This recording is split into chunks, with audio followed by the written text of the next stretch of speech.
Pemirsa, selamat datang di Podcast Muda Indonesia bersama dengan saya Febe Kobuser yang akan menemani Anda selama beberapa menit ke depan.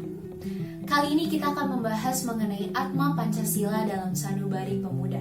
Bersama dengan saya telah hadir Mas Menteri Simpson Ya Karim sebagai Menteri Pendidikan Kebudayaan Riset dan Teknologi Indonesia beserta dengan Bang Arilda Lopez sebagai perwakilan pemuda Indonesia.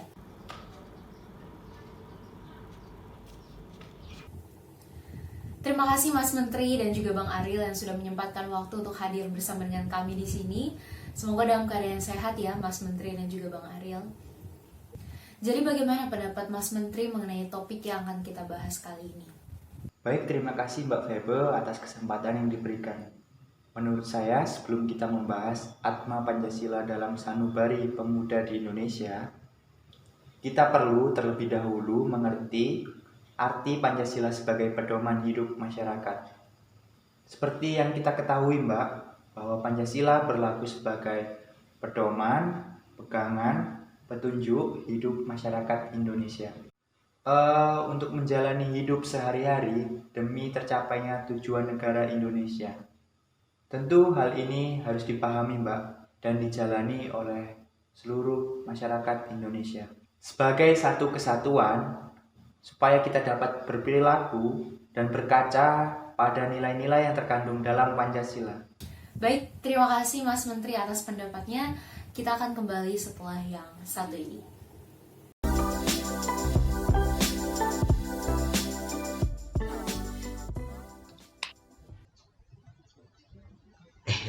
Yuki, lihat deh, ada berita yang lagi trending nih tentang pilkada. Ini kamu lihat. Berita apa tuh, Kang? Aku kirim ke kamu ya. Oke, nggak benernya gimana? Masa hasil pilkada dicurangi seperti ini? Padahal pemilihan ini merupakan sarana untuk perwujudan demokrasi di Indonesia. Tunggu. Kamu yakin berita ini valid? Ya iyalah, jelas-jelas sudah terpampang di headline bahwa salah satu paslon mencurangi suara mereka. Kamu sudah baca isi beritanya belum? Belum. Setelah aku baca, ini tuh hoax. Sebagai warga negara yang bijak, seharusnya kamu tuh dapat memilih informasi yang benar dan tidak.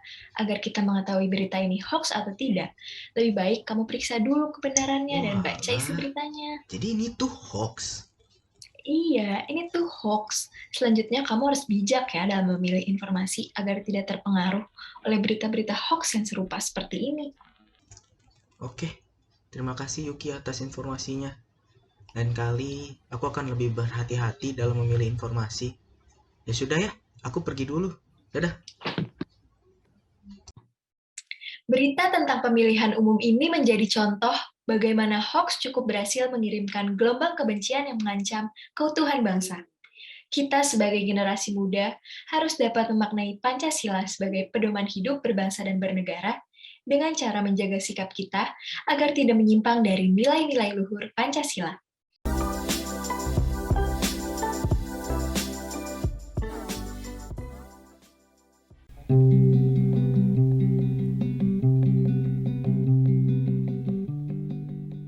Penting bagi kita selaku masyarakat Indonesia untuk menjadikan Pancasila sebagai pedoman hidup berbangsa dan bernegara.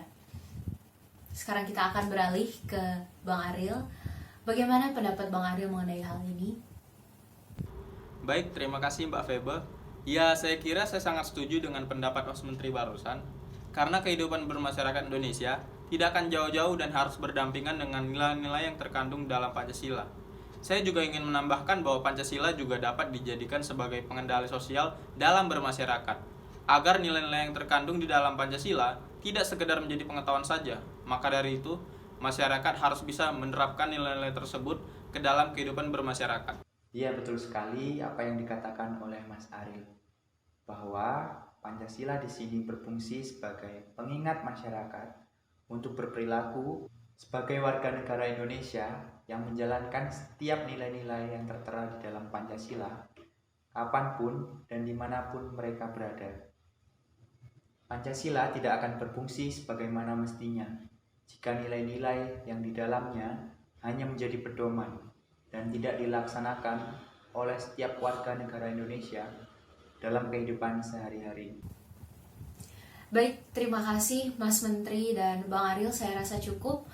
Kita akan kembali setelah jeda pariwara berikut ini.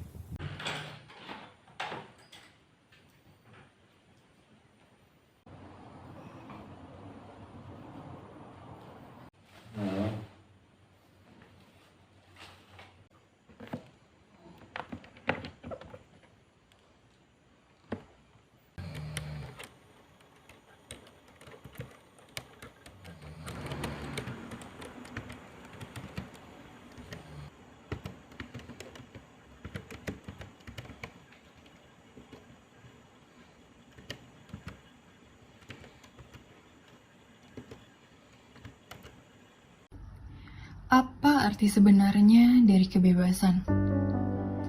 Apakah itu kebebasan untuk berkehendak, kebebasan untuk berpikir, dan juga kebebasan untuk berpendapat? Itu semua seharusnya adalah hak bagi manusia untuk berkehendak, berpikir, dan berpendapat tanpa adanya paksaan dan pembatasan oleh orang lain. Kebebasan itu berhak dimiliki oleh setiap manusia. Akan tetapi, apakah seperti itu kenyataannya? Kini, kebebasan berpendapat tak lagi mutlak. Ucapan semakin dibatasi dan tindakan semakin dihalangi. Muncul peraturan yang kian membelenggu kebebasan. Peraturan yang hanya mengayomi yang berkuasa tetapi mengintimidasi rakyat biasa. Lantas, untuk siapakah kebebasan itu? Jangan katakan ini untuk aku, ini untuk dia. Tetapi, katakanlah ini untuk kita semua. Untuk kita menyuarakan kesenjangan, ketidakadilan, dan kebenaran. Untuk kita mempertahankan kemerdekaan. Saat aku bertanya di manakah letak kebebasan itu, aku harap ada di sini, di tanah air kita, Indonesia.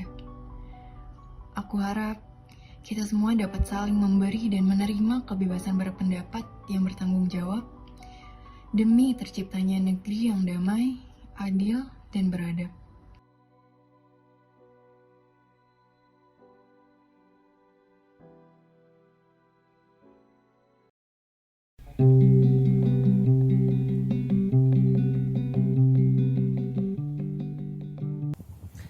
Pada pembahasan sebelum ini, Mas Menteri dan Bang Ariel telah membahas mengenai Pancasila sebagai pengendali sosial dalam bermasyarakat. Menurut saya, pengaplikasian yang paling relevan bagi kaum muda masa kini adalah saling menghargai dan saling menghormati. Bagaimana menurut pandangan Mas Menteri sendiri? Menurut saya, Mbak, adalah saling menghargai dan menghormati. Di sini kita berbicara tentang toleransi. Toleransi itu kan berasal dari adanya perbedaan di tengah masyarakat. Maka ketika masyarakat memiliki toleransi, masyarakat saling menghargai dan menghormati perbedaan tersebut, baik perbedaan antar individu maupun kelompok, sehingga menciptakan Indonesia yang damai dan tentram. Pohon beringin tersebut melambangkan persatuan masyarakat Indonesia. Pada sila kelima juga terdapat lambang padi dan kapas yang menggambarkan agar masyarakat Indonesia dapat hidup rukun, damai, dan tercukupi. Yap, betul sekali yang Mas Menteri katakan, bahwa kita sebagai masyarakat Indonesia harus memiliki toleransi yang tinggi. Tapi saya juga ingin menambahkan bahwa toleransi tidak hanya antar umat beragama saja loh. Terdapat 3 jenis toleransi. Yang pertama, toleransi antar umat beragama. Yang kedua, toleransi dalam berpolitik. Yang ketiga, toleransi dalam berbudaya. Dengan kita memelihara sikap toleransi terhadap satu dengan yang lain, maka kita dapat saling menguatkan tadi persaudaraan kita. Kita dapat menumbuhkan rasa nasionalisme dan tidak lupa kita dapat menciptakan kedamaian dan juga keharmonisan bagi bangsa Indonesia. Baik, demikian podcast kita kali ini. Terima kasih Mas Menteri dan Bang Ariel telah bergabung bersama dengan kami. Lebih dan salahnya mohon dimaafkan. Sampai jumpa di episode podcast Muda Indonesia selanjutnya. Hai, gue Alin. Gue lahir sebagai orang Batak. Gue baru tahu kalau orang Batak punya stereotip pelit, galak, dan emosian. Salam hangat, gue Ilham Syahdir, gue dari suku Betawi, gue sering dapet stereotip gak sopan, bawel, dan juga berisik. Seringkali hal kayak gini bikin orang jadi salah paham. Suku tertentu dianggap kasar dan tukang berontak, sementara suku lain karena stereotipnya dianggap baik bahkan bodoh karena terlalu penurut. Menurut gue, ini adalah hal yang gak boleh dilakukan oleh siapapun dan tidak ada alasan untuk melakukan hal ini karena ciri khas atau keberagaman diri dalam seseorang itu tidak bisa dijadikan suatu alasan yang besar atau stereotip bagi suatu suku. Untuk mengatasi hal itu, kita bisa ngobrol bareng guna mengetahui kebenaran dari stereotip yang digeneralisasi secara individu. Rumah, ruang bersama.